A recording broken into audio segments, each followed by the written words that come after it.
For those who don't know, he was there for the Vegas shooting that happened a few years ago. And Correct. He saved a lot of people's lives. Welcome to the Nashville Current Podcast. I am your host, Ed Clay. And today we have my friend, Taylor Winston. Taylor, how you doing? Doing good, Ed. Thanks for having me on. I'm glad you're here, and it's a pleasure to have you on. We've got to know each other a little bit through some mutual friends, but I started hearing about your story, and we've talked some, and I saw how passionate you were about certain issues, and I'm like, I want to hear Taylor's story. Like, what brought you to Nashville? Obviously, you're a hero as well, and That's what they've said. oh yeah, a major hero. Taylor actually was, for those who don't know, he was there for the Vegas shooting that happened a few years ago. And Correct. Route 91, October 1st, 2017. Yeah, gosh. October 1st, 2017. Yeah, so, and he saved a lot of people's lives, and we'll get into all that. But let's talk about, your background. Where are you from originally, and how did you get to this point and, coming to Nashville? Yeah. Well, that's a loaded question. I'll give you the smaller version, but grew up in, a single wide trailer in central Nevada, bounced around between smaller towns. My mom was a haul truck driver for gold mines. Ended up landing in Round Mountain, Nevada, which is one of the largest gold mines or open pit gold mines in the world. And the town is literally there just for the employees of the mine. It was 1.6 miles around the town, population around 800. And K through 12 was about 160 students. I graduated with, 11 in my class. And yeah, I just always wanted to be the best at what I do. And I got, really good grades and was MVP of a lot of sports, football, basketball, track, a lot of state records. And had some scholarships to go to college. Ended up deciding to join the Marine Corps. Joined with my best friend. We went through all of our training together. His older brother had kind of told us what to expect when we get into it, and we were able to get the MOSs that we wanted, which was 6152 airframe mechanics. So we could work on helicopters, gain a technical skill set, serve our country, and then get out and see where life took us next instead of going the college route. Once in, and I finished all my schooling, I ended up volunteering for Iraqi police transition teams, which was a new program at the time in 2007, 2008. And the idea was to send in small teams to train the Iraqi police to essentially do our job so our military forces could leave. And that was kind of the whole idea behind the thing. And got sent to about 6 to 8 months worth of FBI and CIA training for taking biometric automated tracking systems like fingerprints, eye retinal scans, and just kind of that was to train to when we were over there to get the information from the general population so we knew who we were working with and all that stuff. And did a tour over there, which was just under a year, and then also served on the USS Boxer for a deployment. Did you ever see the movie Captain Phillips? No. So our ship was actually the one that helped rescue Captain Phillips, that the movie Tom Hanks was built off of. Oh, and wow. I worked on the helicopters that dropped in the SEALs that ended up taking out the Somali pirates. Wow. Yep. That's really cool.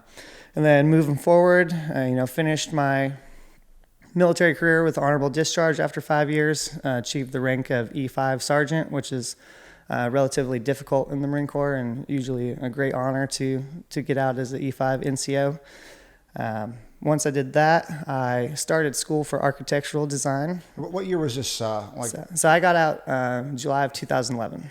So you got out July 2011, and yeah, okay. Then you were. And then I joined community college and started taking my basic credentials to start getting into architectural design under the GI Bill. So that was another big bonus of serving in our military. Are you into architecture? I am. I love architecture, and this place is beautiful. If you guys haven't seen the Ivy Mansion out here in Nashville, Tennessee, it is a treat. Oh, thanks, man. Thank you. Yeah. There's details everywhere. My eyes can't stop wandering. So while I was going to school for architectural design, I was able to get a very rare job, actually, I come to find out, at SeaWorld. So I was a roller coaster engineer. and we just performed all the maintenance and helped build the roller coasters at SeaWorld. And I didn't know at the time, but it was a very hard job to get, and everyone who worked for SeaWorld wanted to be a roller coaster engineer and mechanic. And so I come this one random scrawny guy out of the military and have a history of helicopter maintenance and stuff, and went in there and everyone's dressed in suits and everything, and I'm the random college kid with a beanie and jeans and a jacket, and they ended up choosing me out of hundreds of applicants, and worked at SeaWorld for a few years fixing and maintaining the roller coasters.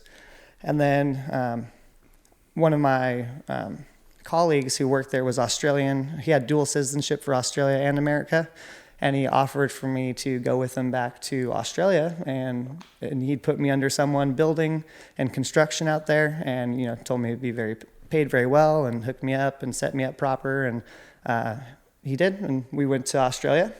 Ended up building houses and outdoor entertainment areas underneath an architect, and learned a bunch of skills of the craft and did that for a year. And then when I got back to America, I wanted to start my own business. And I thought the big thing was going to be building like super rad custom beer pong tables. And the thought was make them nice and expensive, but like something that can be done every year for like college fraternities or something. Like each year they have to get a new date on it. So I was like trying to build reoccurring business, and I was doing everything by hand, using Dremels and everything, and doing super intricate designs. And I was like, man, there's got to be a better way. And so, sure enough, looked into it, and there's CNC fabrication, which is computer numerated control. And they have CNC routers, CNC lasers, water jets, plasma, fiber, anything that goes on a 3 to 4, even 5 axis machine, and does everything that I could do by hand 10 times better and faster. Wow. And so I found a place in San Diego. It's called Maker Place, and it's like a community gym for tools. And went in there with no knowledge about CNC, took their beginning classes. Turns out you had to be pretty proficient in like vector design and stuff to tell the machines what design you wanted to do. And over the course of several years, I ended up becoming one of the instructors and teaching like the laser classes and Adobe Illustrator on how to make your basic vectors and stuff. And I was operating my business out of there. During that path, I also double as a professional line dancer, which we could talk more on that if we want to, but essentially spent a lot of time in the bars in San Diego and got really good at dancing and helped build up a country community, if you will, of dancers. And anytime we'd throw an event, we'd build like a custom dance floor on the beach, and we'd bring out like 500 people, and we'd just have a party and bonfire on the beach. And tying this all in because that's how I come to meet Country Rebel. So we would throw raging tailgate parties at the San Diego, at the time, Cricket Wireless Amphitheater. And, like 1,000 friends would turn up. We'd have a little DJ spot. Friends would come save all the space and like get there ahead of the crowds. And we would just party and dance before the actual concert, like all summer long. And then when I had taken off to Australia, I came back, and right before I was kicking off all my stuff, but there had been this new company that started, Country Rebel, and they kind of took over our tailgate parties. And I was like, who are these guys coming in, taking over my dancing?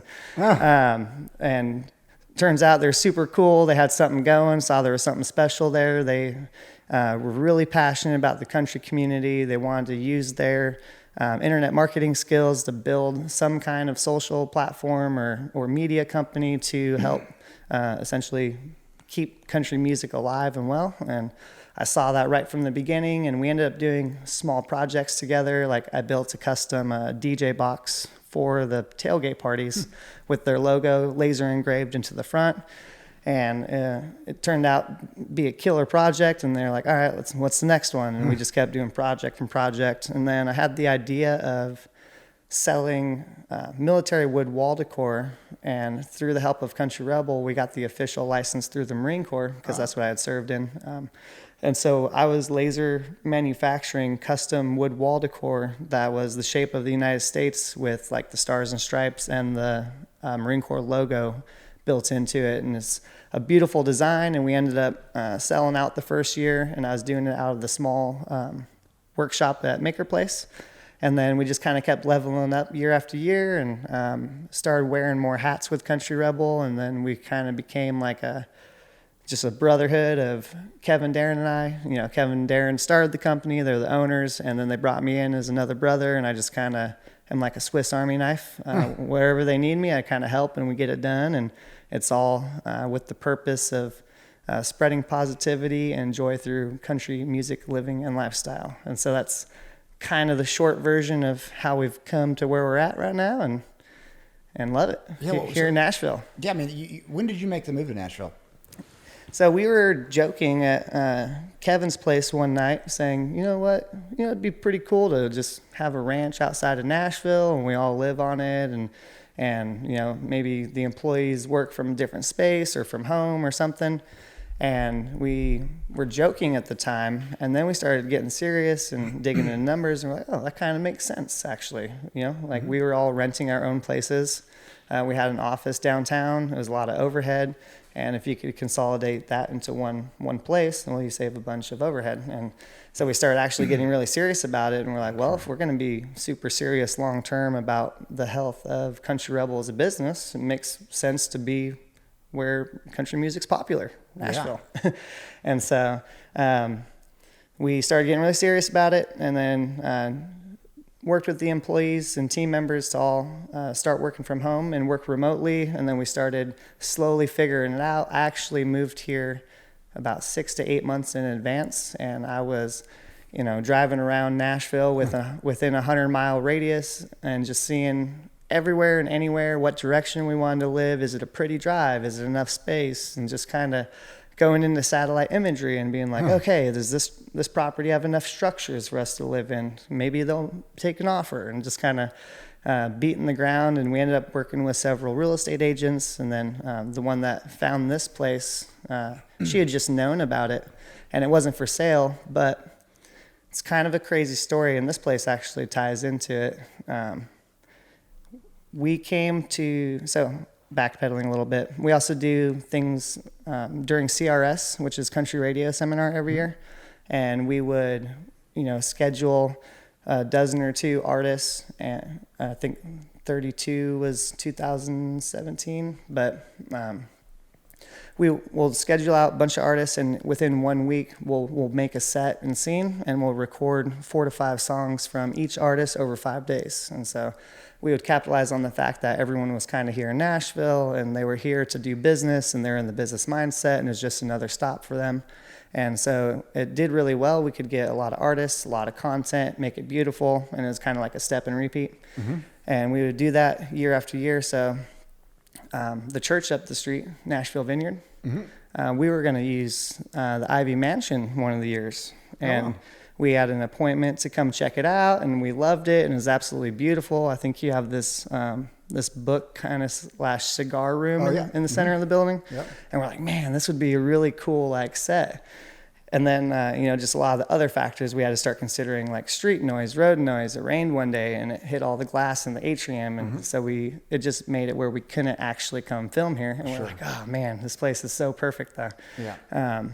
But that was just because we needed it for a full week. If we were doing just like 1 or 2, it'd been done deal. Figure it out. And so while we were waiting for our appointment, we stopped at the Nashville Vineyard just to look at new places for potential recording in the future. And it's beautiful in there, old architecture. The whole place is designed for sound. And we're like, man, we can do some sessions here sometime. Mm-hmm. And so we came here, didn't work out.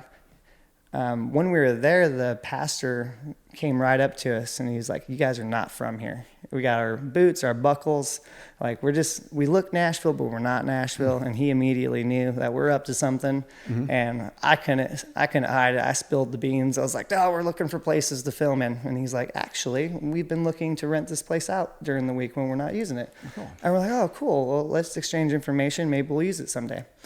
After we determined that we weren't going to use the Ivy Mansion, we went back to him and be like, how realistic would it be to do it in a few weeks here? And ended up that they were going to be doing some repairs to the building that weren't part of the main area that we were looking at, and it worked out perfect. Blessing or higher being or something. We ended up doing the church sessions, and then we based it around faith and just good country music, and ended up being some of our favorite sessions. And so it was just like a big blessing, and it was cool how the Ivy Mansion tied into it. And once we completed all of that, I ended up staying out here, and that's when I started doing all my searching.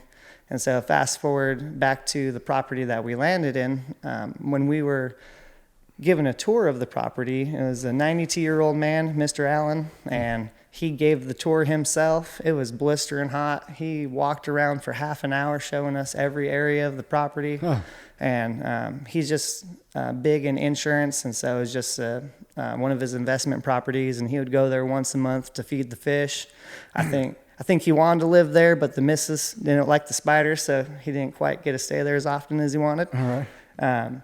But he didn't want it to go to developers, and he wanted something to be special about the property and keep living on. And so when he met us, we sat down for like an hour, exchanged stories, told him our vision, our passions, and he almost started tearing up at some point, because not only do we have the Marine Corps license, but we also now have the official Army license for Woodwalla Corps. Mr. Allen served in both the Marine Corps and the Army. Oh, wow. And ended up, serving in war and everything. And it's crazy that just those two licenses we have are the ones that he happened to serve in. And it was just kind of like a done deal. And Kevin, Darren, and him all shook hands, and they worked out a deal. And we set a date for moving in and got everything in order in San Diego, closed down headquarters, and then moved to Nashville. Now, the crazy part is we didn't know COVID was coming around. Yeah. And we moved to Nashville about, I think, 4 months before COVID started making waves and shutting everything down. And it was an absolute blessing that we did not get stuck in our headquarters and be stuck with overhead, and also everyone already having to work from home. So we somehow, just by the grace of God, got out of that and started teaching people to work remotely from home. And then we moved here, and Nashville got hit by a tornado. And then that was the first experience of living in Nashville, and we shut down operations, and Kevin, Darren, and I went and bought thousands of dollars worth of supplies and went down into the low-income areas that were heavily devastated, and we just started clearing trees so the bigger equipment and teams could get in, and we were the first boots on the ground to help our new city that we wanted to make home. That's awesome. And the tornado, that was pretty wild. Yeah, that was wild. And it hit, it took off part of the roof here. Wow. And I was actually asleep, and I sometimes deal with insomnia. So when I'm disciplined and I wake up, I start counting my breaths, and just focusing on counting my breaths, don't let my mind wander, etc. So I was actually in the bedroom. The hail starts coming down. It wakes me up. And I'm like, I'd been dealing with insomnia. It's like 1001, 1002, 1003, counting my breaths, fall back asleep. Wow. And woke up at like 4 a.m. and just looked at my phone. I had a ton of texts. Like, are you okay? I'm like, what happened? Didn't even know there was a tornado. Of course, Nashville was, East Nashville, historic Edgefield, Laughlin Springs, Germantown was really destroyed. So. Yeah. Sorry, that was my. No, that was a big one for Nashville. That hadn't happened for 20 years or so. 19, I believe 97. I was there for that one too. So 20 years. Yeah. And it was a big one. It did a lot of damage. There was a lot of people that were hurt, and a lot of homes ruined, and people were without power. I think for a week almost in some areas. Like Germantown was down, and there's just already low income and low supplies, and then all the neighbors were worried about crime because now there's no electricity, or they didn't have running water. It was just not an awesome scenario. So us and a lot of friends and a lot of people in Nashville, that's why they call it the volunteer state. It really did feel like family, and everyone came together and helped each other out. And it was pretty incredible, bad and good first experience of being here in Nashville. Yeah, that was, so when did you move here compared to when the tornado hit? So we moved here September 1st, 2019. Okay. And it hit end of February, early March. Yeah. The first week of March. Yeah. And then shortly after that, then we rolled right into COVID. 1 week later, yeah. And so we were blessed to be out of San Diego, blessed that our team members were already trained to work remotely from home, and we were just so thankful that we could continue operations and keep going. And during the whole course of COVID, we just kind of dug our heels in and kept getting after the plan and trying to figure out what the next steps are. And we're just excited to be here. Well, no, I'm excited you're here. I actually met the guys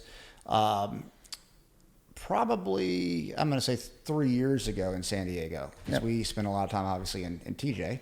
Yeah. And so, I think it was at Moonshine Beach. Either Moonshine Beach or Moonshine Flats. Yeah. Those are our stomping grounds in San Diego. That's our country fam down there. There you go. Spend a lot of time dancing there. Yeah, it's cool because I just I saw you guys out one night. I'm like, oh, hey guys, how's it going? And your site, like, talk about like exactly what Country Rebel does as for country music, and then some of the products, as you're saying, you guys have got into. So Country Rebel is the largest country music network in the world. We have millions and millions of fans across our platforms, primarily Facebook, and it is publishing company. We have our teams write articles on trending news and stuff related to the country music industry, and very centric around classic country. Mm-hmm. And that is the main core of the business, is publishing and media. And then we also do the wood products with the officially licensed military wood wall decor. We built a laser manufacturing shop in one of the buildings on the ranch, and we manufacture everything from scratch, start to finish, and it's kind of a limited item, and we just do that in the fall. So when we designed the shop, we made it to where we could clear out all the equipment, so when we're not using it as a shop, we could use it as a production studio. Mm-hmm. So we also do all of the productions with a lot of artists for acoustic sessions, and we transition from the once a year CRS sessions to just full-time throughout, spring, summer, fall. And then when we need to transition back into doing the wood wall decor, which would be winter, which a lot of people, I think, are gone / with family, and it's more of a slow time anyway for the music industry, and it just kind of all step and repeat. We can build a different set because we have a wood shop, and we can change it up every year, and we're currently doing the Stars and Stripes sessions.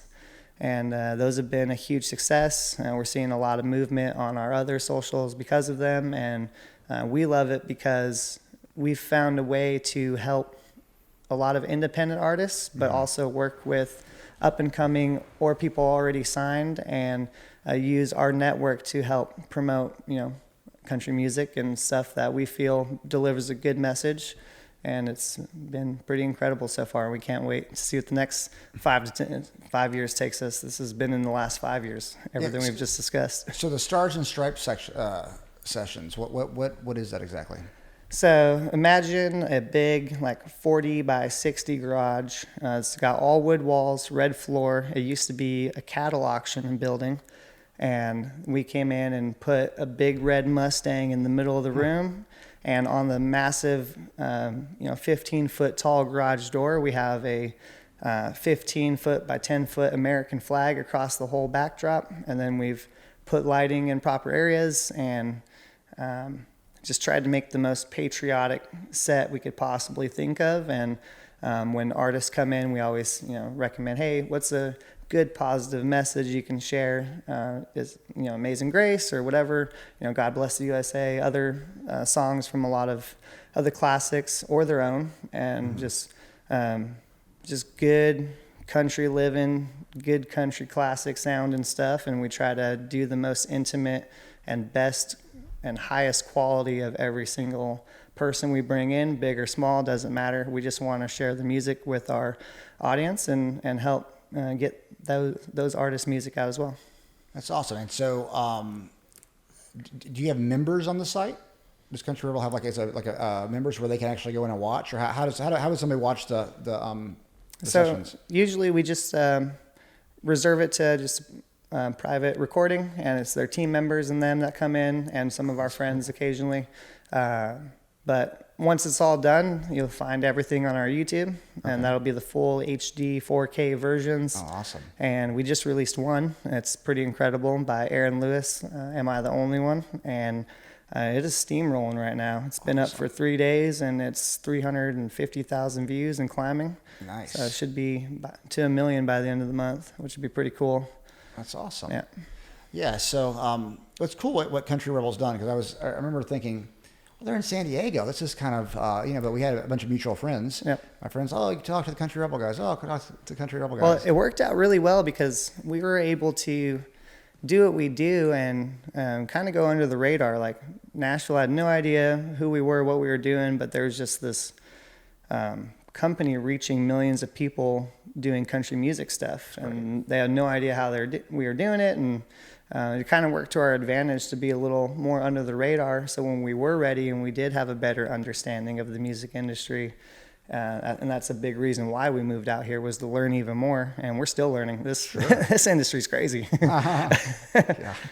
So it's cool though, because Nashville's actually, y'all have done it the right way, because Nashville's actually very welcoming to people that come in from the outside, as long as you're humble and you're not trying to force your, I don't say force your ideas, it's not that, but not forcing yourself. And that's like, that has never been my experience with you guys. It's been very kind, helpful.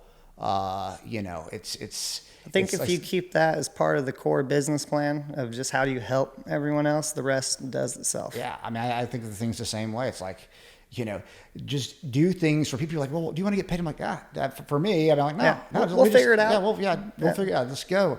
And, you create a lot of great relationships that way. You build trust because people know that you're going to be there for them. Yep. And, no, that's been my experience. I know that a lot of people think that about you guys. So we like to, just undersell ourselves, but over deliver every time. And we just try to do that the best we can, and try not to offer doing stuff that we know we might not be able to follow up through. And the more stuff you can hold your word to, the better business and life and relationships and everything will be. So we've kind of really stuck to that, and that's our game plan. That's really cool. No, it's I'm happy that you guys came in Nashville. I've been here now for 40 years. I just turned 40, so not looking a day over 22. Thank you very much. It's the red light, but no, it's cool because a lot of people do come to Nashville with a certain, I don't say attitude, but you got to figure out how things are done here. But I think why it's easy for y'all is because you're just like that. Yeah. It's like, this is who we are. Yep. We're cool. We're trying to help. Well, it's that community aspect. And, I like to look into the history of mankind and stuff and dig way back. And, throughout history, the thing that brings the most joy and stuff is community. And if you can build community and focus on that, it's going to have better health to the mentality of everyone and just the business in general, and just makes everything so much stronger. So that's a lot of what we focus on, is building community, which is another thing I'm personally doing with my dance stuff. I was looking for a dancing venue in town and landed at the Nashville Palace. And over the last 6-7 months, we've been creating a dancing community and and trying to bring people together through dance and country music. And it's just, I don't know, I think it just makes everyone more happy. And we can then pair the dancing community with the artist community, and now we're kind of bridging the gap. And I don't know, I've seen a lot of really cool stuff happen over the last 6 months that wasn't here before. Oh, that's awesome. And it's really cool to see.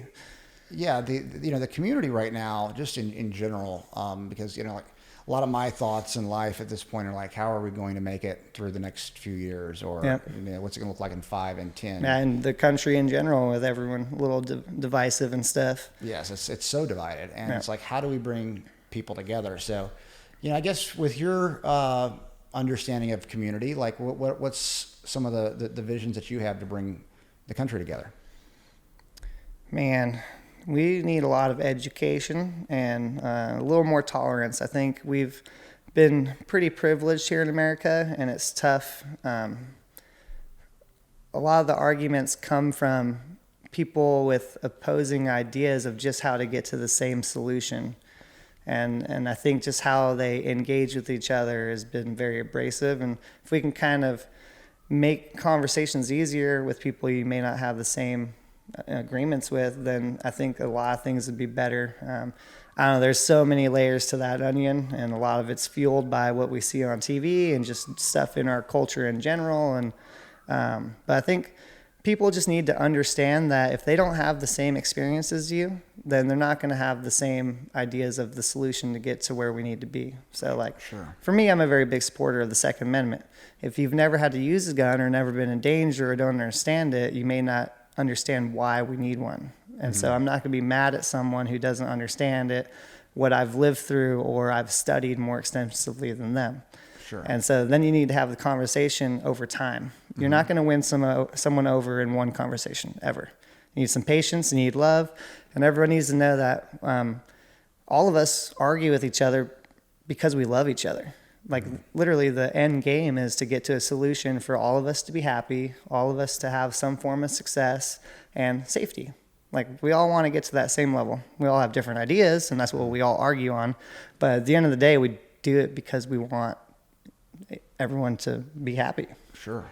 And I think that's been lost. And so when people get into these arguments, they're like, oh, I don't like you, or you don't agree with me, like whatever, F you.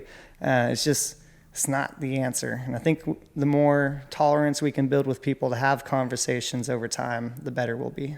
Yeah, tolerance is, it's a funny thing because like what you're saying, I completely agree with, but it does seem that we have lost it.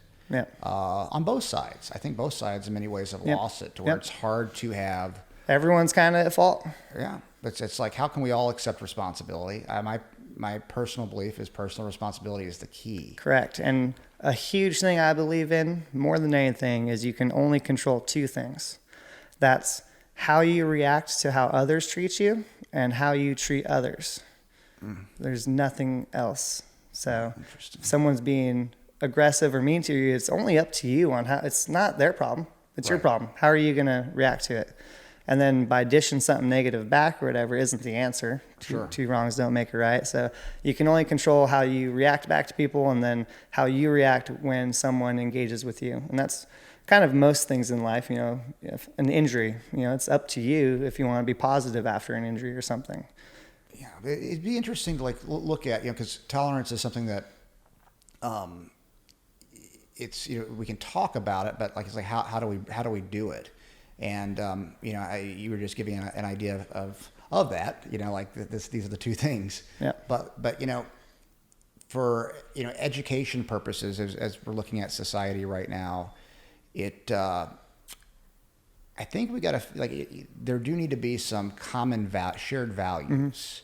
Like what are our country's shared values? Yeah. And I'm not sure that we have them right now. It's difficult. We have, media is a lot to blame. A lot of abrasive people on both sides of the aisle. Everyone's kind of putting out, what they feel America is or was or has been or needs to be, and it's just all unrealistic. We have a history as America. We can only get better. We're a baby country. We have the longest living constitution in the world, and it's for good reason. It's built on very good fundamentals, and I think we can all agree that a lot of those, liberty and life for everyone, regardless. And we didn't start out perfect, but we've come a long way since then, and we're only getting better. And I feel like we're almost moving backwards, focusing on all of what we weren't good at. It's like, take it with a grain of salt. We understand we're trying to move forward. Right. And we need to move forward together and not focus so heavily on the wrongdoings and like focus on the good. Yeah. And just focus on the good. We've come a long ways, and we are, believe it or not, and people will argue, but we are the leaders of freedom in the world. Yeah. The rest of the world looks up to us. The more we fight, the less of a better example we set. Well, and if you are an enemy to the United States, I think, what you would want to do is to create a way that the people would fight. Yeah, I can dive into it. I'm not huge on arguing politics, but I believe that there's basic Marxism happening within our country. And I don't know who's doing it or where it's coming from, but I do know that our freedoms and our way of life make a lot of other world leaders in the world that are against America scared, because that spark of hope and freedom for a population is loss of control for a government. And our Constitution and how we live here in America makes others fearful of that, I believe. And like China, Russia, they don't want to lose control of their population. We still have enemies, people. Yeah. While we're all fighting here, other countries are salivating from our destruction from within. So we need to really focus on coming together, or else it's just going to get worse. And when it gets worse way fast. Yeah. That's the big concern. Yeah. And you're talking about, China and Russia. It's a game of chess over millennia. Exactly. Yeah, this isn't a 4-year election. This isn't anything. If war to reach our shores, it's a whole different ballgame. Everything we've been arguing about is absolutely nothing, and we're just going to feel dumb. And we need to figure it out ahead of time. Yeah. Well, you've been in the military and in combat and those type of things, so you understand that. You were saying earlier that the United States, in a way, is privileged. We are 100%, and we haven't been. And World War II was, I think, 1943. Don't quote me on it. I think is that date or time frame. And it's been over 70 years since we've had to actually come together as like we did on September 11th and stuff, but like it's different when we're sending soldiers overseas to Middle East and stuff. You just don't see it as aggressively. Like these people, and during the World War II times, they lived through a lot of really bad stuff. Like if you signed up or were drafted, you were signing up for your death pretty much. And the realness of war is it's not favorable or kind or cares about your feelings. And we just haven't had that on our shores, and pray to God we never do. And I think that's what a lot of us fight for, is to prevent that from happening, or anyone ever having to go through that in their lifetime. And we're very privileged in the sense of you can order food and it's at your door, say, in a couple hours, or far less. And it's just not the realness of the rest of the world. We have it pretty good here in America, and it just kills me watching people complain about it. Yeah, it's been interesting because I don't feel like society really in America understands. Running water is a privilege. It's a privilege. Yeah. Well, and I've lived in I think 4 countries now, so. And I'm sure you've seen their infrastructures. It's not as good as ours, and there are some things we really do take for granted in this country. And my thing is, with the advent of social media and the algorithm, in many ways is meant to run our minds. Yep.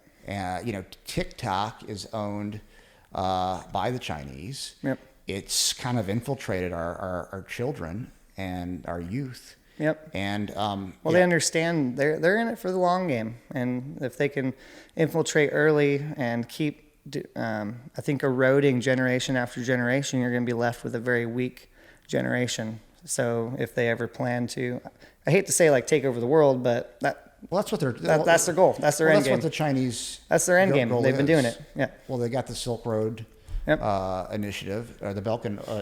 Is it? We were actually looking at a project in the road a couple of years ago to put like a hospital in. Yeah. And I'm like, wait, what? They're doing what? I'm like, oh yeah, they have this whole path around the world that they're going to be, doing stuff in. And someone brought us a project. I forget what country it was going to be in, and we ended up not doing it. But that's when I really kind of started looking into it. And they don't have our best interest. And I think a lot of American citizens need to look at China for what it is as a country. The people are fine. It's not the people's fault that the government. They're great people. I love the Chinese. They're amazing. The government just wants to maintain control, and their thought of government is communism. Yeah, exactly. And that's their way of life. If you think it's bad right now in America, just imagine if we were living in being forced to speak another language. Yeah, exactly. Well, hopefully Americans will wake up with all that. I think we will. I think tragedy brings people together. I witnessed it through Route 91. Anytime there's tragedy, unfortunately, always brings people together. family may fight and bicker at the dinner table. I like to use this analogy, but when grandma doesn't make it one year, everyone comes together. Sure. Yeah, that's a good point. And so something will shake us and wake us up. Yeah. Well, I hope that we wake up, and I hope ideally we don't have to rely on that, but what's that? I said hopefully we don't have to rely on that. Hopefully we don't, but I mean it's one of those things that it really is a great country, and it's worth saving. It's not worth it's like this idea of throwing it away and causing divide. When we sit down across from people, what you said I completely align with. I talk to my Democrat friends just like I talk to my Republican friends, just like I talk to my same. We're all equal. We might have some disagreements, but we're actually trying to solve the same problems, and we might just see a little different way to get there. I don't see the extremism per se. Yeah. That I think it exists on both sides of the aisle. Sure. But most people aren't like that. Correct. You're talking about like a small percentage, maybe 10% on the left, 10% on the right. And unfortunately, I think that small percentage gets magnified through media, and social media is revolutionary. It's magic. You can pull out your phone and reach millions of people in 1-2 clicks, and communicate with that many people so fast. And just we're in a time where misinformation and stuff that is more abrasive and or a smaller percentage is just the most fire, and it just spreads like fire because I don't know, people want to see the extremism. I don't know, kind of takes me thinking back to like times of Roman and gladiators and stuff. Like people loved watching violence. Mm-hmm. It's crazy. And I don't know, I think, and then you see the violence of protests or things, and that just spreads like wildfire, and then makes you think that's everywhere, and it's not. Mm-hmm. It's like a very small percentage. So it's a difficult battle.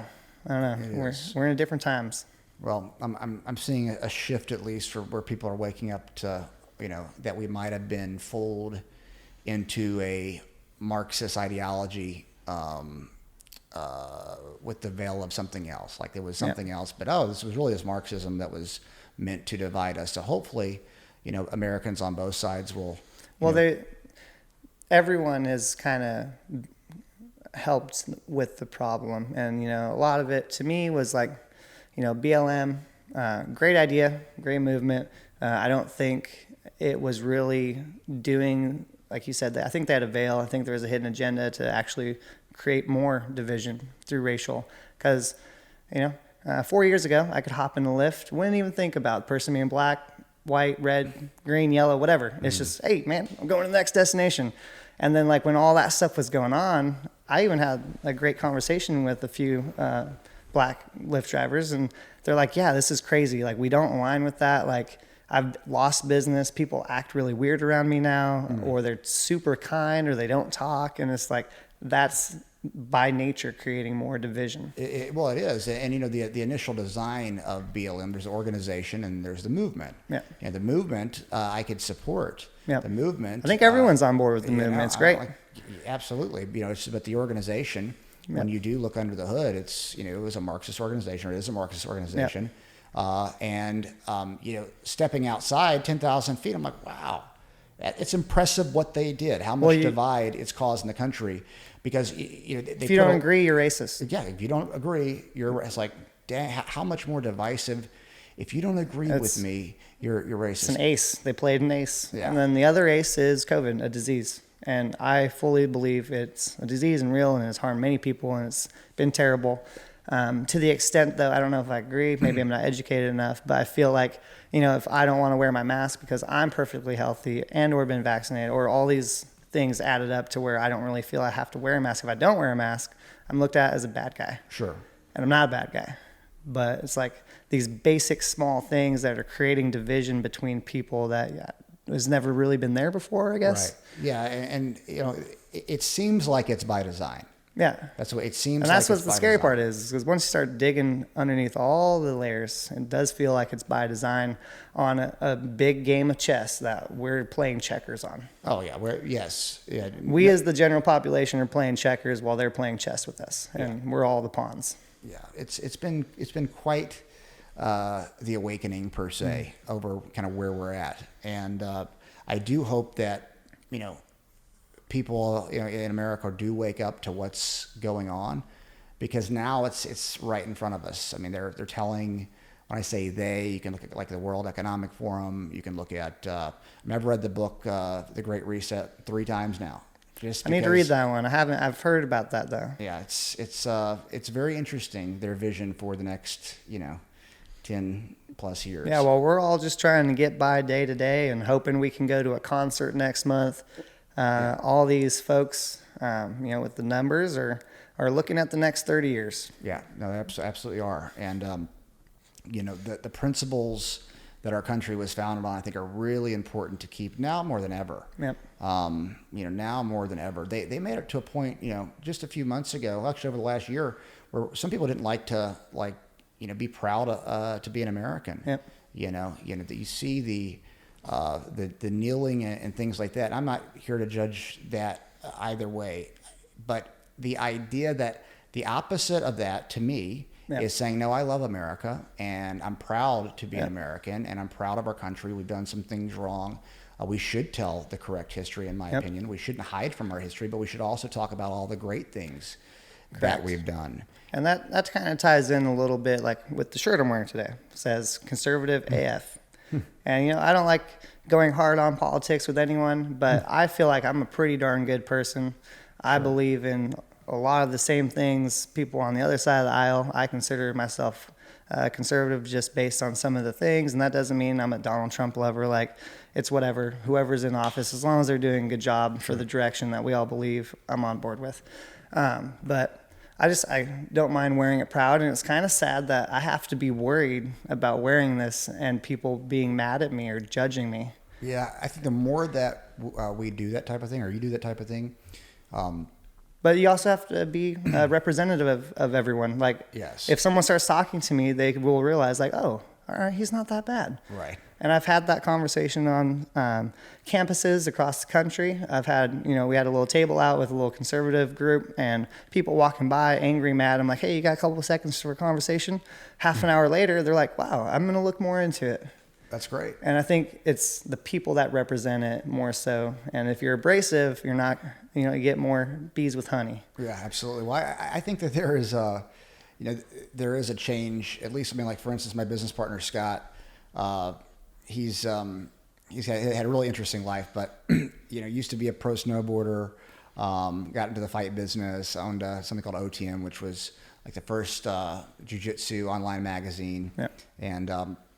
But he's like, now he's all going conservative on me. And he's like, conservatism's the new punk rock, man. He's like, it's cool. Yeah, it's like Scott Ellison is now a conservative. This is unbelievable. But, it is one of those things that people do need to represent themselves well. Mm-hmm. People should know the issues. They should, if you're arguing an issue, to me, if you're arguing an issue and you don't know both sides well, like you might not need to argue that issue. Yeah, and I could probably leave some people with wisdom with go follow other people you disagree with on social media. Yeah.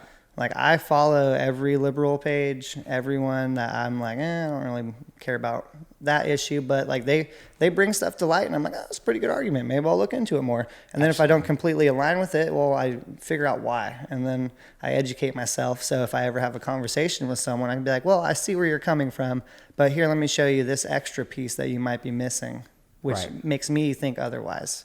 And then if that person can have a conversation with you, then that's just where the problem begins with anyway. But sure. We've got to be able to have a conversation. And I think what the media and the algorithm has done really well has kept people from having, conversations.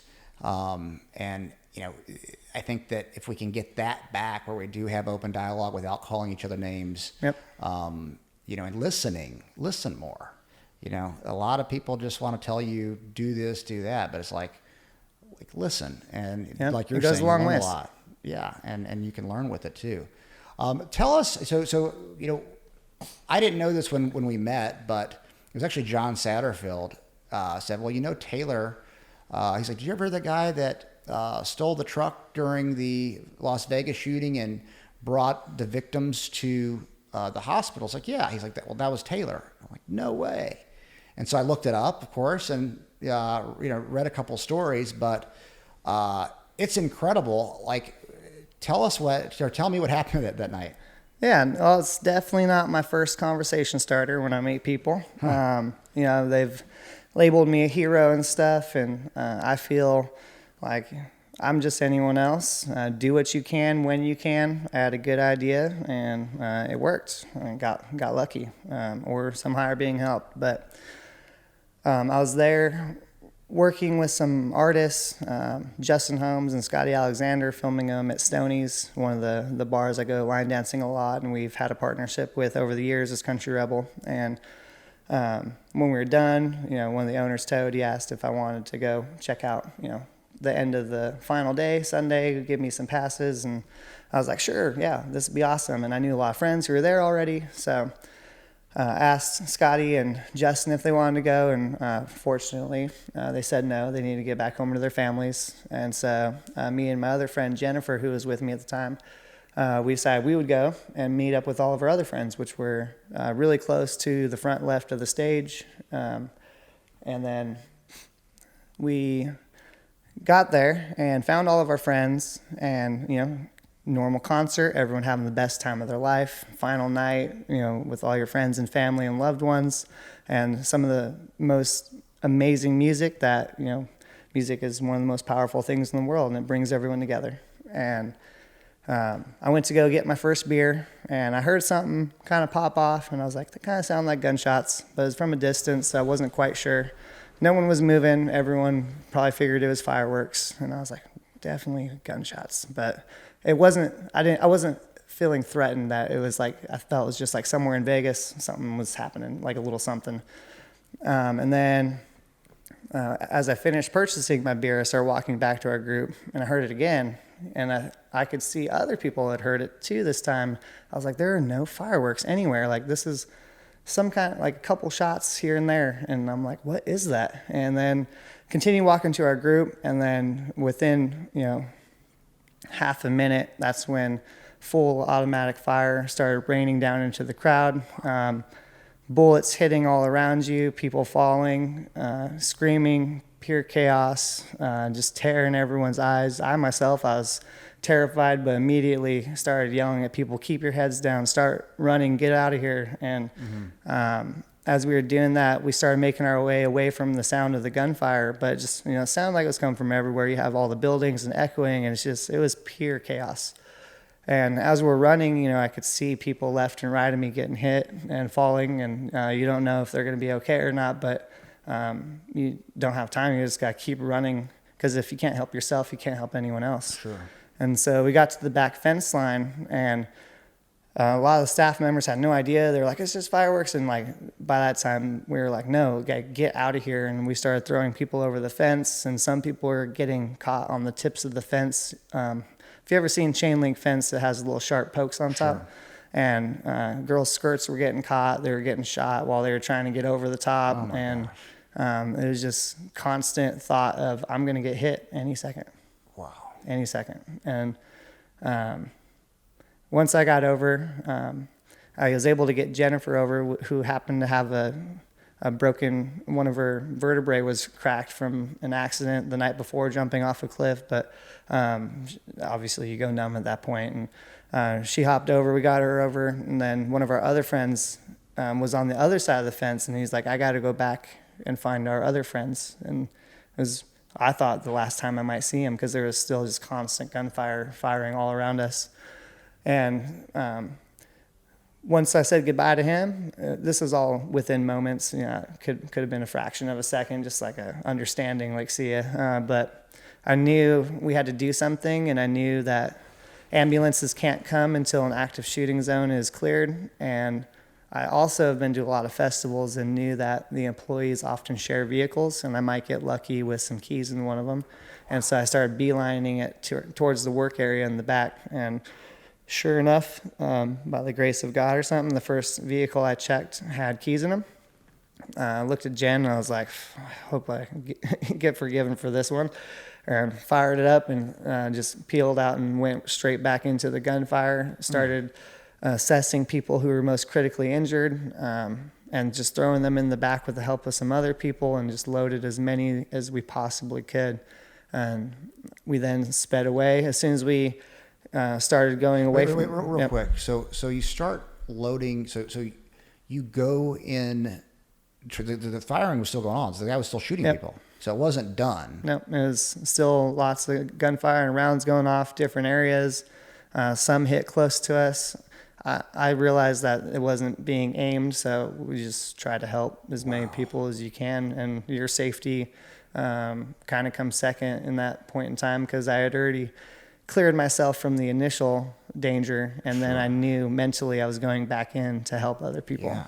And so it was a different mentality at that point. And it's kind of like going to war, you know? Yeah. When you go to war, you're mentally prepared that you're going into danger. Right. When you go to a concert with friends and family and you start getting a shot like fish in a barrel, it's completely different. Wow. And you have no way to defend yourself or your friends or family that you care and love most. Wow. So you drive back into the gunfire basically to bring the injured or possibly dead out. And so you started loading people into the back of the truck? The back of the truck, the back cabin of the truck. Jennifer took front seat. Once we were full to the brim and we couldn't fit anymore, like they were piled up on each other. How many people do you think you had per run? Anywhere between 12 and 15, 16 people. And these people were shot? Yep, they were critically injured in one way, shape, or form. And just, seeing who we could save. And Jennifer was trying to help stop the bleeding, and some people by sticking her thumbs in the bullet holes as I was driving, but then also trying to get her to find the closest hospital with the other hand. And it was a nightmare. And once she locked down one that was closest, we just gunned it as fast as we could. That was also safe, so we didn't get an accident, because that's not going to help anyone. Sure. And we, blaring the horn, getting through red lights, getting around people. When we finally got to the hospital, it was completely calm there. No one had any idea what was going on, and we come screeching into the emergency area and just started dumping people into the lobby, and didn't waste any time to tell anyone. We were just like, there's a shooting, prepare for more. Wow. And we just started dumping bodies. By the time we got everyone out of the vehicle, a few other trucks and cars started pulling in, doing the same thing, using their own personal vehicles and helping people. And once we unloaded everyone, I looked at Jen, and there was a dude I could tell who was in the military who was there. And I was like, hey, man, you want to go back with me? Gotta get more. And she looked at me, and she's like, I'm going with you. I was like, damn. Do not argue with this woman. So we both hopped in, and we sped back. And I think the gunfiring had stopped by the second time we got back. But we didn't know what we were going into. There could have been shooters on the ground. We just had no idea. But I had all these ideas of like, all right, if someone's on the ground, duck low. We're going to run into them. We're like, whatever we can do, like we're going back to get more people. And so we got back, and a lot of our friends had started a makeshift like trauma area where they were using belts, shirts, shoelaces, and anything they could get their hands on, because, hundreds and hundreds and hundreds of people were injured. I think over 800 people were shot, 58 were killed, and tens of thousands left with mental scars. And so when we got back, there was just a big pile of people who didn't know who was dead, didn't know who was alive. There was a lot of screaming still, and we just started assessing people and filled it up as quickly as possible again, and sped back to the hospital. We unloaded and went back for a third trip, and by the time we got back, the area and perimeter had been secured, and ambulances were in there clearing out all the victims, and our help was no longer needed at that time. And then it was kind of funny on the second trip, not funny, but we were following a cop because he had his lights going, and we were able to cut through traffic with him. And we got to the first line of perimeter for the second trip going back in, and he immediately saw all the blood and everything on the vehicle, and we're like, we're getting more people. And he like waved us in, like thankful we were going in there to help. But when we were done, we dropped the vehicle off at Stoney's again, or just a safe space, and left it there overnight. And our friend Scotty Alexander and his wife took me, Jen, and about 6 other friends into their home in Hendersonville, and that's where we ended up finishing the night, and being thankful that we made it out, and seeing what's going to unfold the next day. kind of started talking to all my friends, and I knew because I got a lot of text messages saying like people were wanting to talk to you, and I realized I probably had a big inspiring story, and they wanted to get me on news and stuff because I've seen how this plays out. They like to use mass shooting survivors to help push gun control and go against the Second Amendment. And before I agreed to do anything, I had a lot of conversations with friends of like, is this my place to even like be talking about my story? Like, I don't want the attention. It's like needs to be about the family and healing and all this stuff. But they all convinced me, and I agreed that, it's a very powerful story, inspires others. It's a good story to help cut through the bad part of the story, just that there's good people out there helping others. And so when I started scheduling meetings and interviews, that was the core focus of, we are not going to be talking about gun control.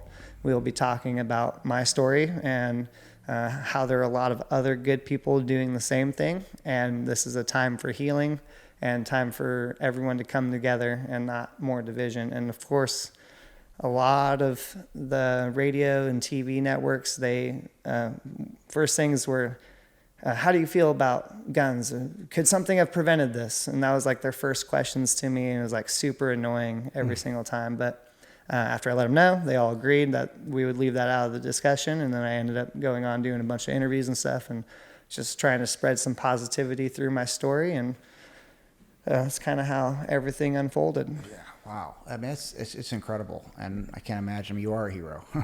No doubt about it. Thank you. Hearing that, man, it's like, talk about being selfless, going back in, and the people that were with you. Yeah. That's I don't know, almost like the highest point of being a human. That's what you aspire to be, is what I think so. And that's you did. How my friends convinced me to go talk about it a lot. Yeah. I mean, it's beautiful. It's I mean, thank you, for obviously doing that. I know that the victims are grateful. Yep. The families. Have you talked to any of the people that? We visited a handful of them in the hospital. I've had conversations with some of them over the years, and just them thanking. But for the most part, I think it's just a mutual. Glad you're okay and alive, Sure. And they're thankful that I helped them. I personally haven't really created any too close of bonds with any of them, but it doesn't matter. That's the end of the day. You're just help Sure. people, and that's one of the most beautiful things I saw probably in my entire life or have heard of, was when one bad person was doing something, tens of thousands came together to help each other, and they're still helping each other. After the shooting, this story doesn't make it out too much, but a week after, my good friend Shiva Guide, who's one of the leading clinical psychologists in the country for combat trauma, she's also a line dancer and met me through the dancing community. But she asked me, because she knew how much people look up to me in our dancing community, if I would help her do trauma workshops and group meetings once a week at one of our local country bars.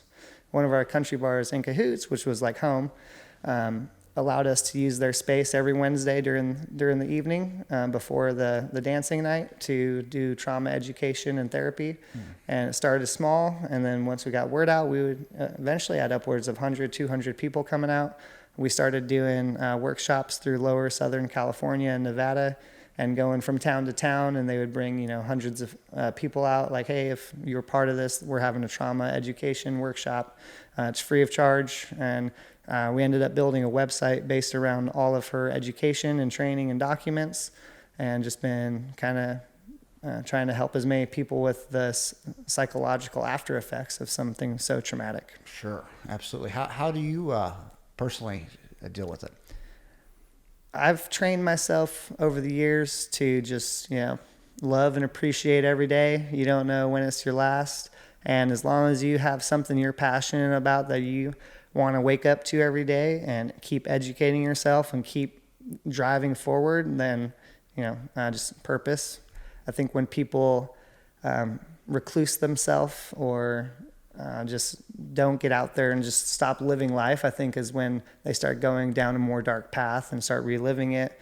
And then a lot of things I noticed were people feeling alone, maybe, that they had this story and then like others don't listen to them as much or care, or they felt like they needed some kind of, I don't know, like hug or something, like, I don't know, but a lot of people weren't getting that, and they weren't getting the attention they thought they deserved after going through such a traumatic experience. And we had to like teach people like, hey, like, that's your story. Do not expect anyone to help or care or anything. Like, yes, we want people to care and like be loving, but like as soon as that expectation is there, then it creates some kind of negativity already. But if you just let it come and let people be gracious towards you and love on you, then you'll just be so much more happy, instead of having that expectation. Like, I went through this bad thing, you need to give me XYZ. And when you can teach people that, then I think they start becoming happier. And, you know, we all saw a lot of bad stuff. But we're very fortunate. We can keep pushing forward. We can use our stories, our experiences to help people. I think as we taught a lot of people, just having that in mind, I think helped them have a better understanding. And then also just understanding what trauma is in general and what it does psychologically. And going into the deep conversation of what you experience and how the chemical reactions within your brain fire and do things. And Shiva can speak more extensively on that as a doctor. I cannot. But just learning and helping her help me understand that this is normal. You know, people go through traumatic experiences. And one of the biggest things I learned was no one's trauma is worse than anyone else's. You know, say you as a kid were beat. Horrible, terrible. I watched a mass shooting and dozens of people get killed and shot all around me. I didn't get shot, fortunately, but it's pretty horrific. And you could sit here and try to put it on a scale and say that yours is worse and I need more sympathy. But at the end of the day, like, you know, even if someone freaks out during traffic, whatever, like, that's their trauma. They're still having the same chemical reactions in their brain as you would for something you consider far more extreme. And so you can never have that argument with anyone like, oh, your trauma doesn't matter. Like, whatever, you were only spanked as a kid, get over it. Like, that's not how we need to approach these things when we have conversations. But just learned a lot, and I think that's a key thing for everyone is education. So. No, absolutely. And you know, it kind of goes back to what you were saying earlier with tolerance. Yep. You know, and, you know, being tolerant, and, you know, the idea that one trauma isn't worse than another, that's something that people can learn from too, because I've done a lot of different work myself, and, you know, I think that the deeper you go into the personal development, it's just more layers of the onion you peel back. And you can realize there were some things maybe when you were a childhood that you didn't recognize caused you to be the way that you are. And, you know, there's different ways to get there, but, you know, that is exactly right. And I think that we have a choice how we want to interpret what our trauma means to us as well. You know, society right now really, in some ways, is pushing a victim mentality.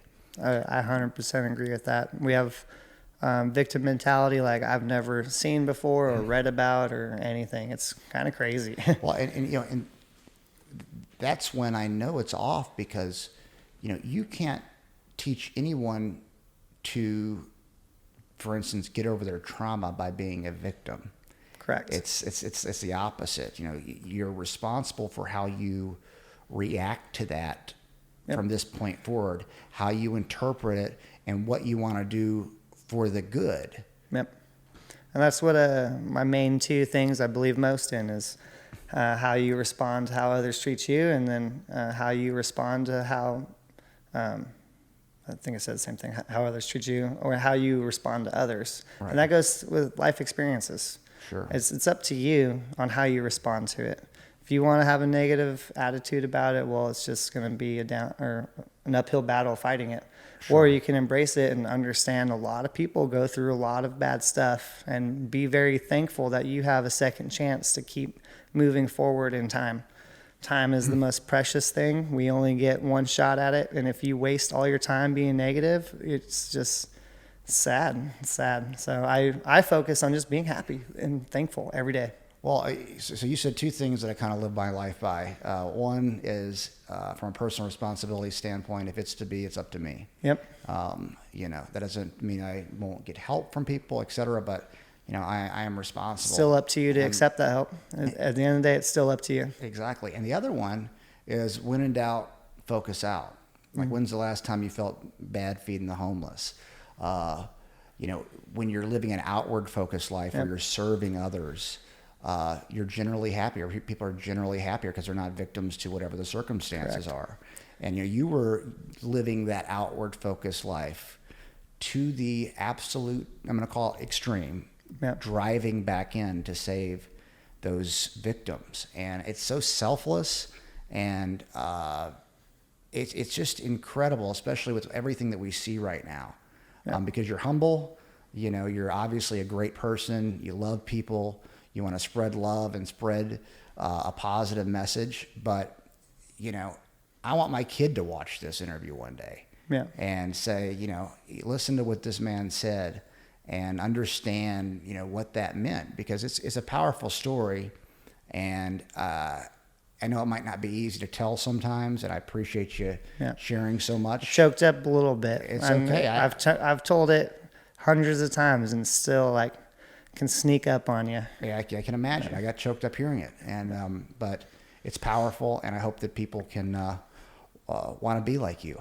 So I appreciate that, and I feel very blessed that I do have that story, because it does make me feel good. It makes me feel good that I put them before myself, and I think I'm in such an amazing space in my life with work, personal life, everything, which all kind of ties together with Country Rebel, and our mission is to help people through music, and that's literally, music is healing, and I get to live it every day to help share it. So I'm very blessed to have that in my life to focus on as a purpose, where I think, a lot of people who struggle may not have that in their life, or they may look back and be like, I wish I did something else, or I even did anything. But that goes back to teaching them trauma. Your brain has 3 reactions: fight, flight, or freeze.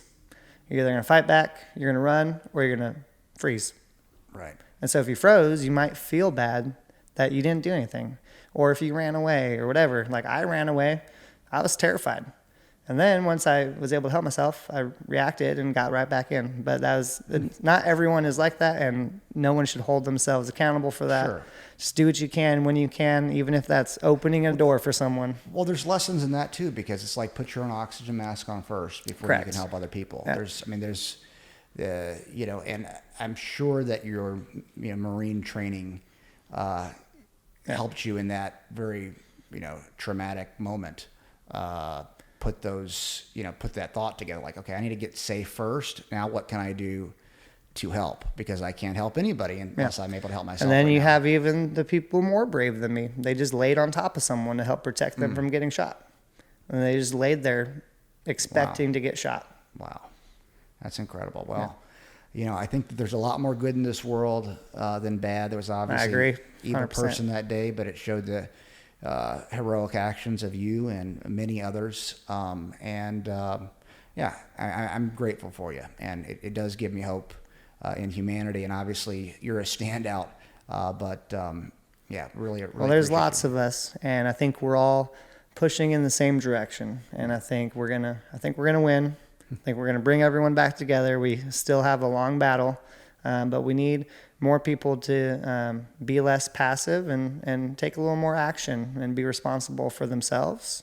And then also how they treat others, and then react to others when they get treated maybe in a negative way. I don't know. We just more personal accountability and helping others as much as we can. I love the message. Well, Taylor Winston, thanks for coming on the podcast, and I hope we can talk again sometime soon. Would love to. Thank you.